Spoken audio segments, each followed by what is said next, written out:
The moment the words left my lips, I knew I had crossed a line. Maybe I should just run off with Daniel, I said with a smirk, tossing my hair back as if it were some harmless joke. James froze. His hand, midway to lifting his coffee cup, stopped in the air. His eyes, those warm hazel eyes that had watched over me for 12 years, darkened like a storm brewing in silence. "You think that's funny?" he asked, his voice steady but sharp. The laughter died in my throat. "James, it was a joke. I didn't mean." But he stood, pushed the chair back with a screech, and walked toward the door. No slammed fist, no screaming. Just a quiet, deliberate retreat that felt far more terrifying. That was the last time I saw him. The unraveling. James and I weren't perfect. No marriages. But we had history. Late-night drives, the tiny apartment where we built our first life together. The scar on his chin from when he tried to fix the leaky sink and slipped. He was steady, loyal, and always there. Maybe that was the problem. I had grown restless.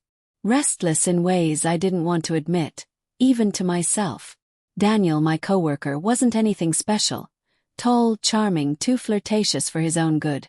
But he made me feel seen in a way James hadn't lately. Or maybe I just convinced myself of that. So, when I dropped his name into that reckless joke, I didn't realize I was holding a loaded gun. James didn't come home that night. Or the next. His phone went straight to voicemail. His car wasn't in the driveway. His clothes still hung neatly in the closet, but it was as if he had vanished into thin air.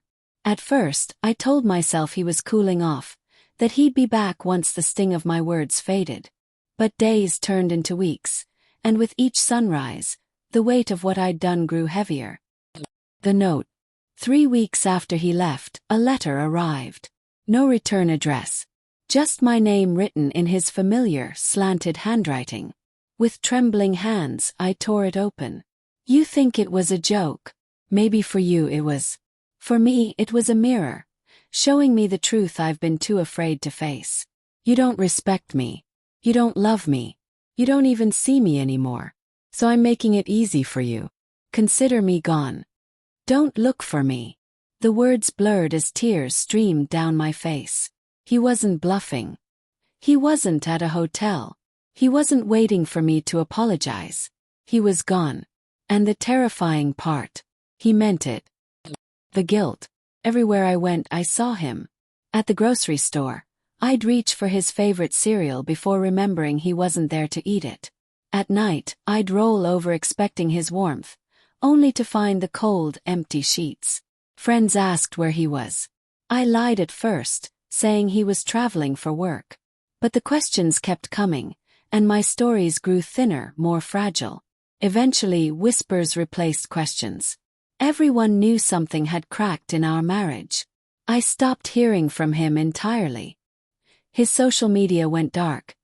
His email bounced back with an auto-response. Account deleted. It was as if James had scrubbed himself clean from the world. And yet, the cruel irony was that I hadn't cheated. I had never touched Daniel. I hadn't even wanted to. The joke wasn't born of desire but of recklessness. An impulse to provoke, to test the boundaries of James's love. Got my answer. The confrontation. Months later, I finally saw him again. Not by accident, I had tracked him down. A friend of a friend spotted him working at a repair shop 2 towns over. I drove there, heart hammering so hard I thought it would burst. He looked different, thinner, his jawline sharper, his hair messier, but he was still James. "Why, James? James!" I whispered when I stepped into the shop. He froze, then slowly turned. His eyes weren't stormy anymore. They were empty, like a well-run dry. "What are you doing here?" he asked flatly. "I had to see you." To explain. It was a stupid joke.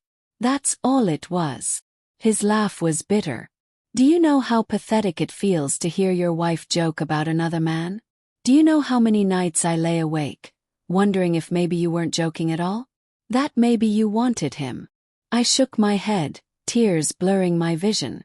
"No, James. It wasn't like that. I swear to you, there was nothing between us." "But there could have been," he said, stepping closer. And the fact that you even dangled that in front of me. It told me everything I needed to know. My knees buckled. Please. Don't do this. Don't throw everything away over one mistake. He stared at me for a long time, then shook his head. It wasn't one mistake. It was years of being taken for granted. That joke was just the final nail. And just like that, he walked away again, leaving me standing in a cloud of grease and sawdust, sobbing like a child. The silence. After that, I stopped chasing him. Not because I didn't want to, but because I realized I couldn't fix what I'd broken. Time passed, but the silence between us never lifted. Divorce papers arrived in the mail a year later. No dramatic confrontation, no final conversation. Just his signature and a line where mine needed to go. I signed, my hand trembling so violently the ink smudged. People always imagine betrayal as something physical. An affair, a kiss, a hotel room. But betrayal can be smaller, quieter. It can be a careless word, a thoughtless laugh, a knife slipped between ribs without even realizing you were holding it. I didn't cheat on James. But I betrayed him all the same. I think about him every day.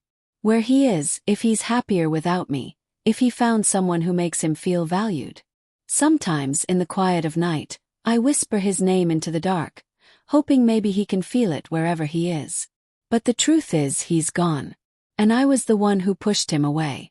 All because I couldn't resist a joke that wasn't funny.